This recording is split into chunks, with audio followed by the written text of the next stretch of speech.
പ്രിയമുള്ളവരെ, മനുഷ്യജീവിതത്തിൽ ഒരു സുപ്രധാന കാര്യം എന്ന് പറയുന്നത്, അല്ലെങ്കിൽ നിലനിൽപ്പിനുള്ള ഒരു കാര്യം എന്ന് പറയുന്നത് പ്രത്യാശയാണ്.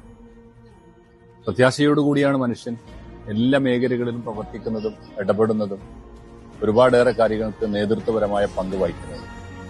എടയൂർ പഞ്ചായത്തിലെ 8ാം വാർഡിൽ KMUP സ്കൂളിനടുത്ത് പ്രത്യാശ de addiction rehabilitation charitable trust എന്ന പേരിൽ ഒരു സംഘം പുതിയൊരു സെന്റർ ഉണ്ടാക്കുകയാണ്. ലഹരിക്ക് അടിമയായ ആളുകളെ അടക്കം അതിൽ നിന്ന് മുക്തി ലഭിക്കുന്നതിന് വേണ്ടിയുള്ള ഒരു പ്രവർത്തനം നടത്തുന്നതിന് വേണ്ടിയുള്ള ഒരു സെന്ററാണ് ഉദ്ദേശിക്കുന്നത്. ഈ കാലം ലഹരിക്കടിമപ്പെട്ട സമൂഹവും നാടും ആളുകളും ജനങ്ങളും കുട്ടികളും എല്ലാവരും അതിന്റെ പ്രയാസങ്ങൾ അനുഭവിക്കുകയാണ്. അതിനൊരു പരിഹാരമുണ്ടാക്കാൻ ഇതുപോലുള്ള ട്രസ്റ്റുകളുടെ പ്രവർത്തനത്തിന് സാധിക്കും എന്നാണ് വിശ്വസിക്കുന്നത്. ഏതായാലും എടയൂർ പഞ്ചായത്തിൽ ആരംഭിക്കാനിരിക്കുന്ന ഈ പ്രത്യാശയുടെ ഡി അഡിക്ഷൻ സെന്ററിന് ഏറ്റവും നല്ല ഗുണപരമായ കാര്യങ്ങൾ നിർവഹിക്കാൻ കഴിയട്ടെ എന്ന് ആഗ്രഹിക്കുന്നു, പ്രത്യാശിക്കുന്നു. എല്ലാവിധ അഭിവാദ്യങ്ങളും നേരുന്നു, ആശംസകളും നേരുന്നു.